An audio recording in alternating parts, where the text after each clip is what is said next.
It works. Rabbi, it's so good to see you, Rabbi. Isaac. How are you doing? Okay, By wonderful.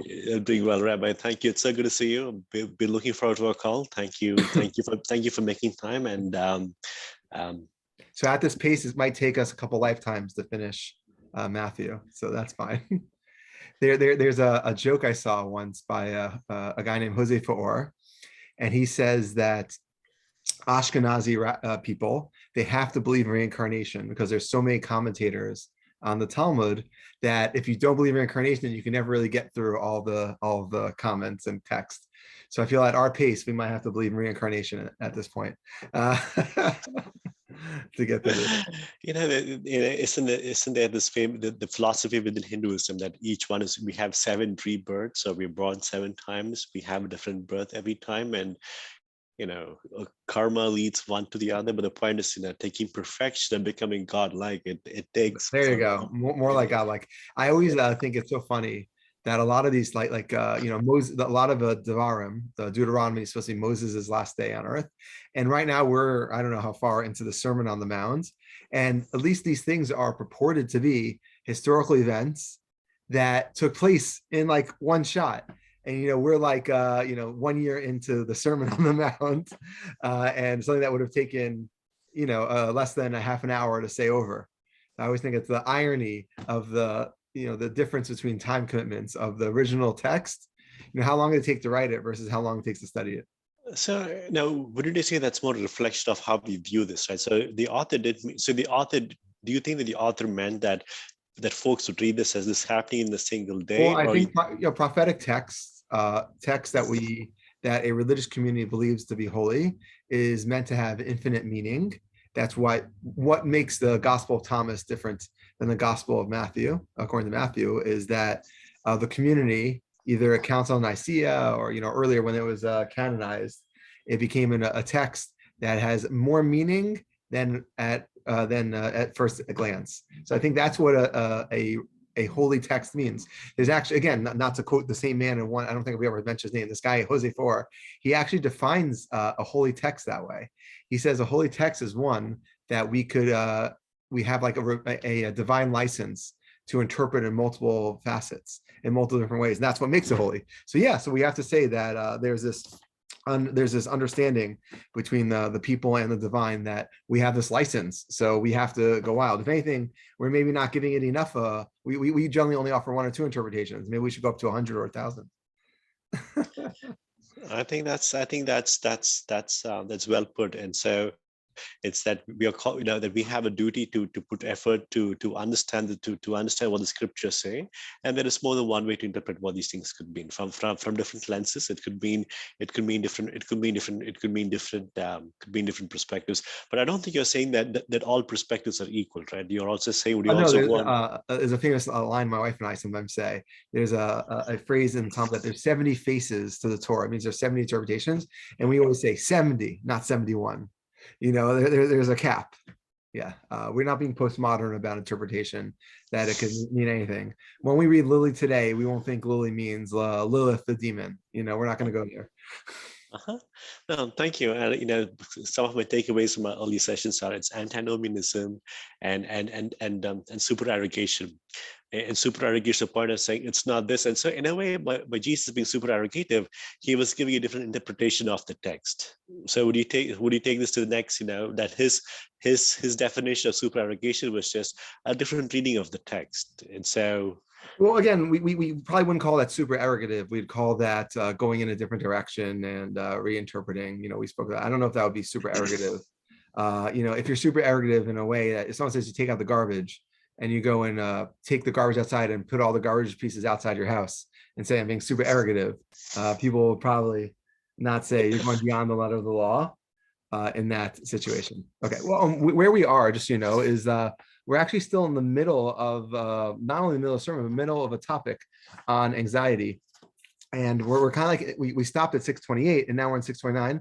But I think maybe you should start at 628 because 629 is really the continuation of it. And so we're going to read 629 and 630 today. But let's start 628 just so we have the context.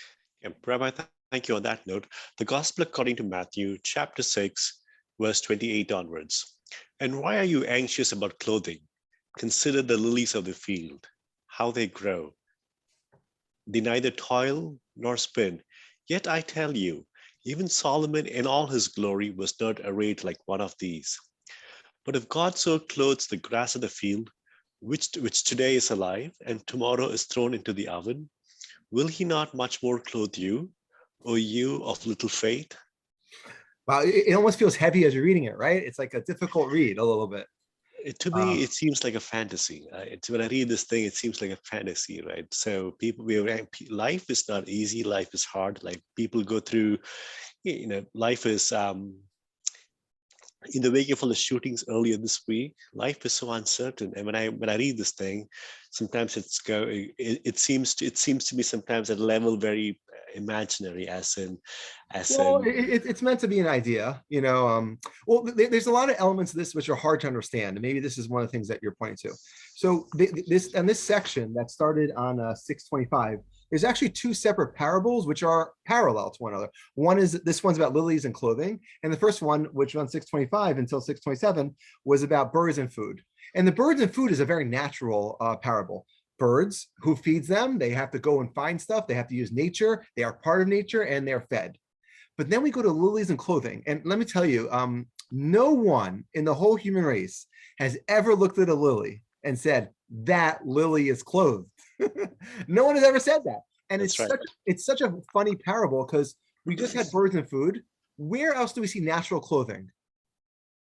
On every single animal you've ever seen. A deer, they used to, and when Jesus was alive, just like today, they would slaughter the deer. They wouldn't only eat the meat, they would go and then also use the actual hide. And that's how they do with cows. They make leather. That's how they make Torah scrolls. So I find this parable so mysterious that it's so unnatural to have a parable about nature and not use a natural element of nature. Lilies and clothing. Lilies literally do not have clothing. If anything, if you ask me, what is the clothing of lilies? I'd be like, dew in the morning, maybe. It's kind of clothed in dew, but that's not here. It's just saying that its organic molecules itself is self-sustaining, and it's so unnatural, this parable about nature. And it's almost surprising that I feel it begs us to look into, like, you and I, we're gonna have to say something about clothing.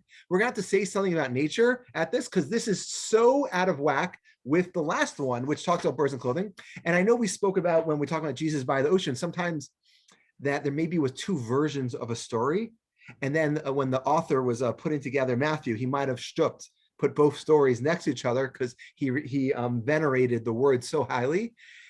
I think this is an example of that. If I had to take a guess, I would have said the first version is the real one, the one with animals and food, because that's exactly when you look at a deer in the field, and especially a deer in a desert or an onyx, or in Israel where they don't have food, you actually see these animals running around Israel, and you wonder where they're getting food from in the desert. It's a very natural parable for the Middle East to say, how are these animals getting this?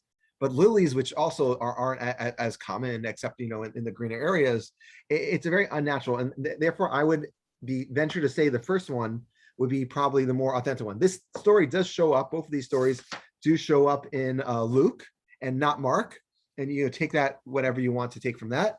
But I think that is at least important, and we're gonna have to focus on that.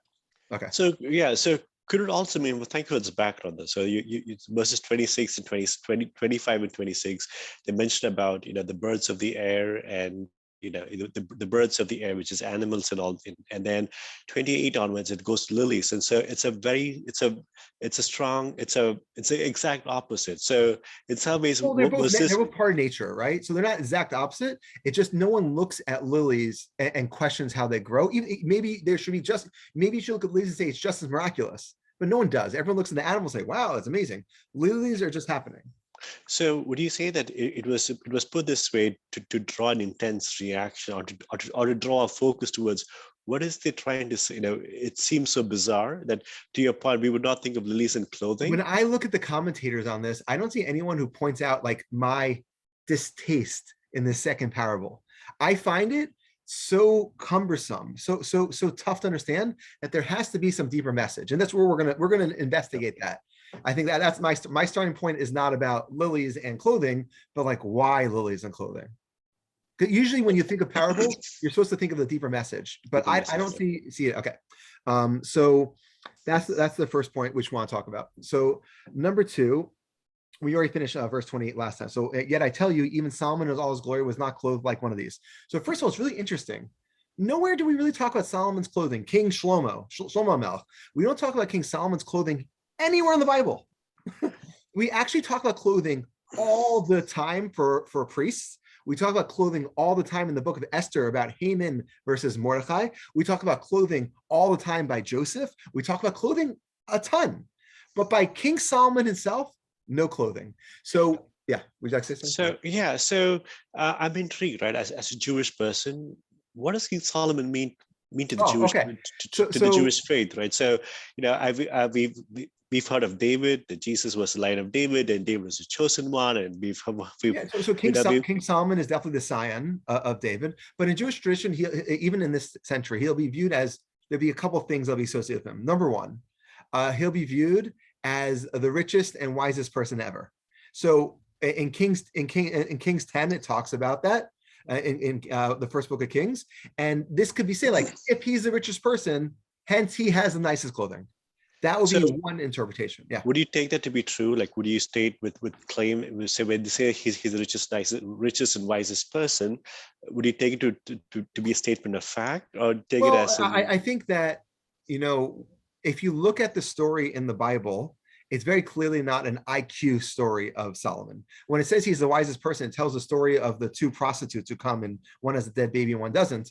And there's actually, I've actually sat through many classes where they talk about what kind of emotional intelligence is he the top of, because it's not about IQ. No one thinks he's creating electricity, even though there are people who talk about today, the people who are more literalists will be like, well, obviously he could have cured cancer and could have created electricity, but he chose not to because he was sinning his realm. So definitely, it seems to me more of emotional IQ, but the wealth, why not? I've actually seen some stats, Genghis Khan maybe being the richest person of land, but let's say Solomon was the richest person. That would make sense to say, and hence his clothing, even Solomon in all his glory was not clothed like one of these. So this is an assumption of his clothing. I actually found a couple stories in the Talmud that talks about clothing. One is a late story, which I wasn't going to read the whole story. I just thought you'd find it interesting that there's a famous demon. Demons were very common in third and fourth century Talmudic writing. So there's a story in the Talmud that says Shlomo Melech Solomon instructed Benayahu to capture the demon named Ashmodai in order to enlist his help in constructing the temple. They contain Ashmodai via a chain and a ring, both bearing the name of God. I don't want to tell you the whole story because it's a waste of time, but the point that I think is important is that eventually the demon fools Solomon and leaves him only with his clothing. So it could be that clothing was associated with Solomon as something that, like, he always is clothed. He's a person, like, no matter how poor or what happened to him, even once his kingdom, according to the story, was taken away from him, he always had his clothing. So I thought that maybe is one interpretation about you. If you lose all your money, Isaac, what's going to happen? No matter what, the order of operation for you, Isaac, is you need oxygen. And then number two, you would need water. And number three, you would need some baguettes. No, I'm just kidding. You would need some food. And number four would be clothing, right? Unless you're some coffee, right? Yeah. So it could be that Solomon in all his glory, that this Talmudic story focuses on, that even when he loses everything, he still has clothing. So I thought that might be an interesting, like, Solomon's clothing is different than your clothing, and that he's always clothed. He's always someone who has, but that would just be one way to look at it. He is, according to Jewish tradition, the author of Ecclesiastes and Proverbs and the book of the Song of Solomon. Yeah, Shir Shirim, yeah, Song of Solomon. So we do mention clothing in Mishlei and Proverbs. In chapter 31, something that a lot of Jews sing every Friday night, talks about the woman of valor. It talks about that she makes herself coverings of tapestry. Her clothing is silk and purple. And then that's at verse 31:22. And then in verse 31:25, strength and honor are her clothing, and she shall rejoice in a time to come. So the people who wrote Matthew would have known that this book of Mishlei, of Proverbs, would be attributed to Solomon. And you see that clothing, at least in this verse 31, which is, I would say, the most famous chapter in Proverbs from a Jewish tradition, It shows clothing is majesty. Clothing is important. Clothing is awesome. So by associating Solomon with this, it's really setting up a paradigm of the extreme of the best dressed, the person who's able to write poetically about clothing. So I think it really sets up that kind of dynamic that Solomon, all his glory, was not clothed like one of these. The person who wrote poetry about clothing, the person who's richest, the person who never was missing his clothing still couldn't compare to the lily, which we'll talk about, which is not even really clothed. So that's one aspect, I think. I find this just the juxtaposition to be so not bizarre but so different, right? Because this passage is about don't be anxious, right? I said don't worry about your life, what you will eat, what you will drink, what you will wear, what your body is about. And then and the point to prove that is between he went out showing Solomon and Solomon's clothing. And to your point, clothing matters. Clothing describes majesty, and so he's saying even Solomon in all his majesty, in all his glory, in the most extravagant clothing he had, it did not compare with the clothing of the lilies. Yeah. So if we stopped here with the clothing conversation, you would just say, this kind of makes sense. But let me throw out something that a non-Hebrew speaker would not know about clothing, which is super interesting.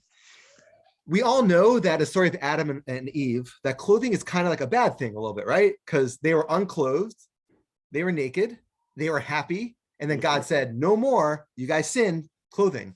So one thing that's really interesting, the way to say clothing in Hebrew is begadim, bagad. The word bagad not only means clothing, but it also means to betray. Why? Because clothing technically, I'm making this part up, but like I think is what everyone says. Clothing betrays who you are. You're lying. The very fact I'm covering myself, I'm lying about who I am. I'm making myself either warmer by therefore protecting myself, and that's betraying what my body senses could do, or I'm making myself look fancy, or in my shirt today, less fancy. But my clothing itself is a betrayal of the reality of what I am and a betrayal of what Adam was supposed to be. Not only that, the word me'il, a coat, is the same word that me'il is ma'al. That means to steal something from the temple, that you're actually using something of the divine for yourself illegally. So clothing has this really negative, at least linguistic connotation in Hebrew, that it's a lie. It's something that's going astray. And I think, well, at least with lilies, it's so interesting that if we imagine lilies having clothing, whatever that means, it's the one case of it not lying. It's almost like the emperor's clothes, but it's real, that lilies don't wear clothing and their actual clothing is the only real clothing, and that they are the ones who actually exist as they are meant to exist. So it's a cute thing that the only real clothing is no clothing. And we're not up to the next, we're not up to the next verse yet. But one thing that we see in the next verse, which is so interesting, when we'll talk about ye of little faith in a second. But one thing that the Gospel of Thomas mentions, that he says, the Gospel of Thomas contains a verse about this, and it says, well, it must be that clothing is useless and should be dispensed of. And I think one of the things we talk about is bringing the kingdom of heaven to earth versus not. If you believe Jesus is living in a messianic time and he is the Messiah and he's kind of bring things are meant to be back to the pre-fall of Adam times, and Jesus wants you to do the things that you can do, then just like Noah post-sin and just like Adam pre-sin were naked, it could be, according to at least the Gospel of Thomas, that nudity is the right way for a Christian to live life, because clothing is a lie. And that's what, again, I think it's interesting. The Gospel of Synoptics don't take it that way, because I think that's too far, but the Gospel of Thomas does take it that way. Well, thank you for that. That's quite it's. You never knew I was going to advocate for Christian nudity, Isaac, but this is what Jesus wanted, apparently, Isaac. Don't go astray. Well, I mean, that's okay. That's probably one perspective, right? So that's one perspective. Interesting. The one that didn't get in, the one that's not part of the synoptics. So I think that's also interesting. And again, this is something we talked about, like how far should you go to live in the kingdom of heaven? Should you really be penniless?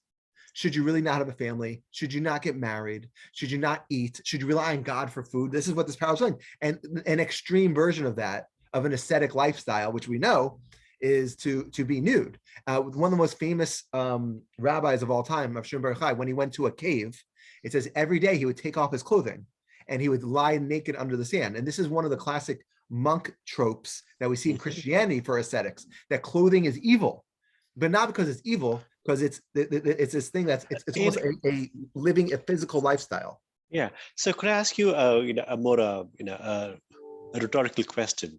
So the section is about do not be anxious. So was this point in saying clothing, like saying these extreme messages and saying don't use all it, was to say that the point is don't be anxious, as in don't worry about this.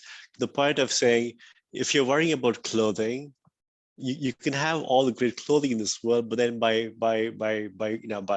um, by worrying yourself and being anxious, you're missing it on the kingdom. So my question is it possible that the reader was, that the writer was giving these extreme versions of being of promoting nudity or promoting all this to say the point is you don't get No, anxious, and so I think this is what I can't give you an answer. This is what we're discussing. It seems that there is this tension that we feel that yeah. it's unclear how far Jesus wants you to go.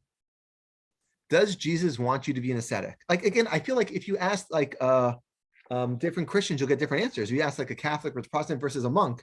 Like we do know historically, a lot of Christians do view asceticism as the way to be. But over here, it sounds like usually asceticism is to like almost free up your spirituality. It doesn't sound like the asceticism here that Jesus is advocating is in order to free up spirituality. He's saying it's a lack of trust. If you get a job, then you're not trusting God to give you money. If you look for food, the bird doesn't need it. And again, if you the proof for this point is the last line where it says ye, the most, like, I don't know how many times it shows up in the gospel. I know it shows in Matthew in the 8th chapter as well. But when it says, "Oh, ye of little faith," and it appears several times throughout the gospel, that I think, oh, here it is, 8:26, 16:8, and Luke 12:28. The whole idea is that this is one of the strongest admonitions that he's saying to his disciples, that like, if you have faith, you won't act this way. This is about us defining faith in a more concrete sense. But this is definitely the idea that you're getting. The lilies, who we can get to the second half of it, but the lilies, who arguably his point is that no one cares about, they have more faith than you in that they don't run about trying to go making sure they're sustained. They know they're only here temporally. They're here today and they're gone tomorrow, just like you. You're here today and gone tomorrow, and yet they trust in God. And it's really interesting if you look at the way it's thrown out. But if God so clothes the grass of the field, which you could argue how he does that, which is live saying tomorrow is thrown into the oven. So I thought this was really interesting because just from a historical note, Isaac, if you are going to burn something, what are you going to burn in order to make sure that your oven is working? What am I going to burn? I Yeah, mean, I can tell you what you're going to burn. You're going to burn wood. You're not going to yeah. burn lilies. So it's actually there's actually a famous Mishnah in Mishnah in Shabbat. It's in the 3rd chapter, the first Mishnah, and it talks about different kinds of ovens you can use on the Sabbath. It says a double stove was heated with straw or stubble. You're allowed to place cooked food in it, but one is heated with mark, which is like the refuse of olives, or with wood. One may not place it. So we see that there were actually 4 different kinds of things in that time period that they used to burn things with. And what's really interesting is that the fact that they're burning lilies, this would have been an environment where they don't have forests and they don't have access to trees as easily. They don't have twigs, and it's going to be a poorer environment. I think it's really just cute, even that lilies, a lot of times when I imagine lilies, they're meant for smelling and for beauty. The fact that he's even using the lilies, he's saying lilies understand their purpose. Lilies are there and they know tomorrow they're going to be destroyed, and yet still they're fine. They feel clothed. How can you not be as cool as the lily, which is going to be burnt in a fire tomorrow? And I think, This, yeah. this makes it even more extreme, right? Because when you said that there are 4 types of ovens, and this was probably So 3 types of ovens. We make 4 kinds of things that are burnt in those ovens. Yeah. four kinds of things which are burnt, and if you compare, if you're connecting lilies and ovens, which means it was in a economically poor neighborhood. In that context, to speak about this, because I think I would go on to say when you're poor, being poor takes up so much of mental space. Where do I get food? What do we do for food? Where do I go for this and where do I go for that? And like a concern which I would go on to say you or I don't think about all the time, right? I mean, I'm not constantly thinking about my food. It's more about what I want to eat, not about will I get some food. But we also know there are places in the world where there is poverty, right? And so if in that context he's speaking to a very poor audience, saying these things, it makes it even more, more, how do I say, more jarring, more extreme. He's definitely, the impermanence he speaks of is something that's definitely hard to hear. It could be, although additionally, I want to add that I mentioned to you multiple times that Isaiah was probably the most popular prophetic book. And Isaiah does have a parallel to this story. I'll just read to you really quickly this kind of attitude towards grass. In Isaiah chapter 40, verses 6-8, I'll read the King James Version. The voice said, cry out. And he said, what shall I cry? And this is what he said. All flesh is grass, and all its loveliness is like the flower of the field. The grass withers and the flower fades because the breath of the Lord blows upon it. Surely the people are grass. In verse 8, the grass withers, the flower fades, but the word of our God stands forever. So it could be that Jesus was evoking also the nature of not only impermanence, but God is causing that impermanence. As verse says, because the breath of the Lord blows upon it. So the lilies also are something that are going to be eviscerated by the very nature of them, by nature. So it could be that Jesus is also focusing on, if you have real faith, you'll recognize that not only should you trust in God to support you in this life, but also through your destruction and into the next world. Rabbi, so I want to go back to where we started. We said this is more of it's a metaphor, right? So it's more of an analogy. If you look at the leaves, look at all this, right? So, and then this verse from Isaiah, would you say it's more poetic, as in it's meant to point to a deeper, it's more poetic, Meant to right? inspire, man, right? Meant to inspire. No, it definitely, again, like if you had to just take a step away and not focus on clothing lilies, you would just say, trust in God. That'd be the thing. That'd be the point. And I guess if you have any travails or ups and downs, you should realize that those are for your benefit. But trust in God also, it sounds like it's more qualified. He's not talking about Shabbos. He's not talking about keeping kosher. So I can't imagine how this would have come across to his audience, or what he would have meant to say, because at this I time, think it would have felt natural. I think this one, like, it's about living in the moment. I mean, if you look, we'll not up to this, but verse 34 even says, so do not worry about tomorrow, for tomorrow will bring worries of its own. It's saying, like, kind of live in the moment, live in the kingdom of God, try to make sure you're living up to these standards, and don't feel anxiety and worry about these other things. yeah. So how do you interpret the word faith, o you of little faith? As a Christian, I bring all my Christian, all kinds of assumptions into what the word faith means. But I'm intrigued, right? So when you read the word o ye of little faith, what does it mean to you, and how do you interpret Well, again, that term? I'll be honest. So there's so many books written about what Christian faith means, and definitely the word faith means different things with different people. But in this context, I can tell you what I think it is, but in this context, I think it just means that you have to trust that God is looking out for you. I think it says that very clearly at the end of our verse. But if God so clothes the grass of the field, which is alive to end of an hour, will he not much more clothe you? Aren't you more important to God with your soul than grass that has a grass soul?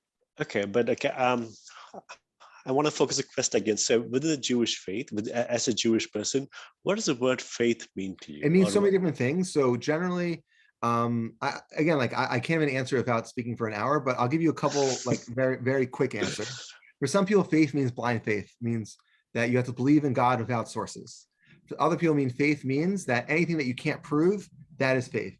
For other people, faith means just recognizing everything comes from God. So again, without going into the long version of it, the word faith in Hebrew comes from the same word as amen, that meaning it is true, or I believe that, or something along those lines. So in a sense, would you also go on to say that Jesus was promoting a certain understanding of faith, like, as oh my God, mentioned, 100%. That's the main thing he does, right? If you faith have to has, summarize Jesus, what he's doing, that's what he's doing, right? He's saying, like, you have to have this kind of faith. That's literally Jesus' MO. and that type of faith would have been completely out of place with No, I don't think so. I think that there are different visions of different eschatological visions at that time period, and different attitudes towards what a prophet versus a sage versus a miracle worker should do. And as we spoke, I think he fits normally into a historical context of having faith in a miracle worker, having faith in a person who's trying to bring about a messianic end. Okay. So yeah, go ahead, Rabbi. Like the last point, I just want to throw a question to you is, as we said, Jesus says at least 4 times in the Gospels, "Ye have little faith," and over here he says it on the end of a verse talking about, doesn't God care about you more than lilies? So I thought it'd be interesting to just hear from you, like, if you imagine a pastor or a leader kind of castigating you and saying at the end of one of his parables or homilies, by the way, Isaac, I'm not even going to wait for your response, but you have little faith. Like, is that a good pedagogical tool, or and how would you respond to that? That's a very good question. So, earlier I started by saying that this passage in a way comes across as being so imaginary because we worry, I think about food, what I wear, what I eat, and so to your question, right? If my priest or my pastor or would close your homily with these words, I would at least want to try to. I mean, it'll be very jarring. It'll be very, very jarring on the face of it. But then, I would want to understand, were they trying to amplify a bigger point, or just remember It's what is it? interesting. Yeah, It's sorry, go because on. we would not expect we would not expect a person to to close this on this way unless they were intentionally, assuming they were not mean, they were kind, good, just decent normal people, that were they trying to accentuate a certain point and then and maybe saying in these bizarre terms to draw attention to something else they want to convey. But on the Yeah, face of it, I would be disappointed. I would be angry. I would not like it because it is, worry takes up so much of it's a lived human experience, and there's not a single person who cannot say that they don't worry. People just worry about different types of things. well, what's for me, it's on top of what you said. What's interesting is that, like just in Matthew, where he's saying it in 6:20, 6:30, but when he says it in 8:23 and 8:27, it's a very different context. The Sermon on the Mountain's over. He healed the centurion's servant. He touched Peter's mother-in-law, and her fever left. And then it says that they got into the boats, and a furious storm comes. Miracles happen. Jesus was sleeping, etc. And he says, "Why y'all afraid? You have little faith." And he got up. He rebuked the winds. The waves came, come crazy. So it's in the context of a bunch of miracles. So I think if you're doing a bunch of miracles and then people are like, "I'm scared. I don't believe this," and you go, "You have little faith. You suck." That is like completely justifiable. Like, you've been with me. You've seen miracles. I don't understand. How are you not Team Jesus yet? But I feel to put it in this homily on 6:30 is completely not understandable. Like you have little faith for not seeing the clothing on the lilies, recognizing that they're going to be thrown into the oven and thinking that you won't be clothed in a different manner. I just think like it's used so wildly differently. You have little faith that it's really hard to understand why you would stick it here, unless just to note, by the way, there's the kind of faith from the miracles that we're going to see in 8:27, but there's a kind of faith that you get out of homilies that you just have to understand that you have to have things without the proof. So I think this actually sets up two different kinds of faith, right? The faith based on evidence in 8:27, and the faith based on a homily of lilies in ovens. So I think And that so, yeah, go yeah, on. yeah. So would you also go on to say that we probably want a combination of both? If Yeah, for sure. to to to understand the impermanence of life. So what I'm intrigued is, so this verse quotes Solomon, and the famous book of Ecclesiastes speaks about vanity of vanity and says everything is so impermanent. And so was he also alluding to, indirectly alluding to, by quoting Solomon here in his glory, to also alluding to some of the themes put forth by Solomon in the book of in Koheles, or or do you see these connections between the themes of these two of this section, King Solomon and his book, Ecclesiastes? Um, Again, I think, as I said from the start, that Solomon doesn't have to be mentioned. The fact that he's not even a paradigm for clothing means that we would be missing the point to not note that Solomon is including this, and for us to not also take note of the fact that Solomon is generally the person who would see vanity in the physical world and pursuing its interests. I think that linkage is a very natural linkage in this analogy. Okay. Okay, Isaac, that was great. Sorry, that was great. Okay, to be continued. Rabbi, on that, I think you want to stop recording. Yeah.